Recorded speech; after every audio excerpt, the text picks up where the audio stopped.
Hi guys! So, merong dumaan na question sa FYP ko yesterday and I feel like gusto ko mag-share ng thoughts and opinion about it. So, the question is, kung papipiliin ka ng doktor between your wife at sa magiging anak ninyo, sino ang pipiliin mo? Before I share my opinion, 2 years ago, hindi ko na alam kung bakit or paano napunta yung topic namin dito ng husband ko. Pero sinabi niya sa akin na just in case dumating sa point ng buhay na manganganak ka, kailangan akong pumili between you at sa magiging anak natin. Sorry, pero ikaw yung pipiliin ko. And someone na magiging nanay, I was like, why? Bakit ako? Bakit hindi siya? Bakit hindi mo siya bigyan ng chance na mabuhay? That time, ang nasa isip ko talaga, nakaka-guilty naman yung gusto mong mangyari. Like, buhay ako, pero feeling ko ang selfish ko kasi ako yung nabuhay. Pero that was 2 years ago. Kung tatanungin ako ngayon, I would agree with my husband. Parang naisip ko lang kasi na as you grow old pala, mas smart choice yung piliin mo yung asawa mo over the unborn child. And ito yung factors na naiisip ko kung bakit nagbago yung isip ko. Ay, may isip ba talaga ako? Char. First is, naniniwala ako na ang unang-una na pwede mong ibigay na regalo sa magiging anak mo, magkakaanak ka man, is buong pamilya. Okay, labas muna yung mga other situation ha. Yung sitwasyon lang ngayon is, kung pinili mo yung unborn child na mabuhay over the wife, hindi mo na kaagad nabigay yung kumpletong pamilya sa kanya. Which is, first gift mo yun sana sa kanya paglabas niya. Kasi wala na yung nanay Though, kung ako yon, panatag naman ako na hindi naman siya pababayaan ng husband ko. Pero, what will happen to my child? Kung wala ako, pwede ako mapalitan.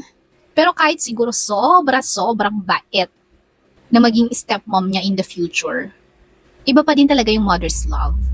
Darating pa rin sa comparison, may isip niya pa rin na he or she is miserable.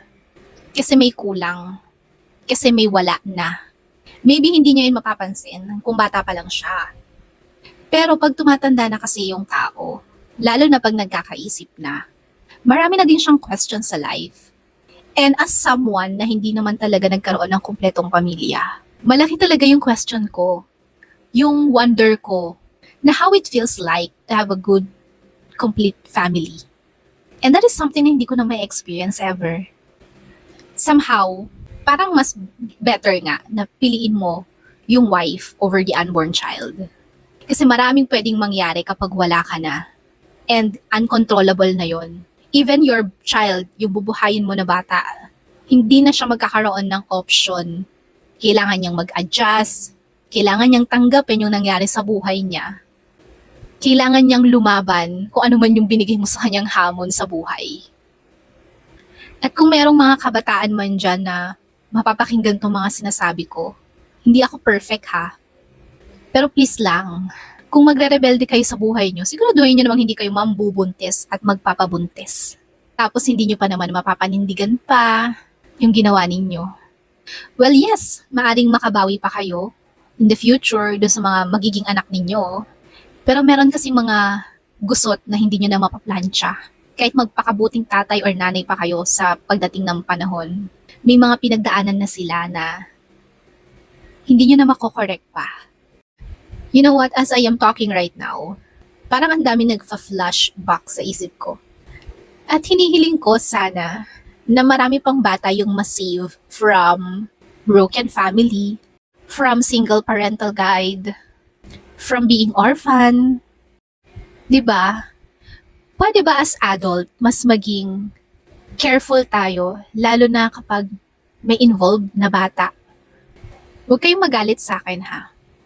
Kasi kung meron mang tinatawag na wounds that never heals, I guess isa to sa mga yon. Kapag wala kang kumpleto at buong pamilya. Na kahit ibigay pa sa'yo lahat-lahat, financially, okay, masaya ka naman sa lolo't lola mo, meron at meron talagang stain na may iwan na kahit Zonrox hindi matatanggal. Nag-promote pa.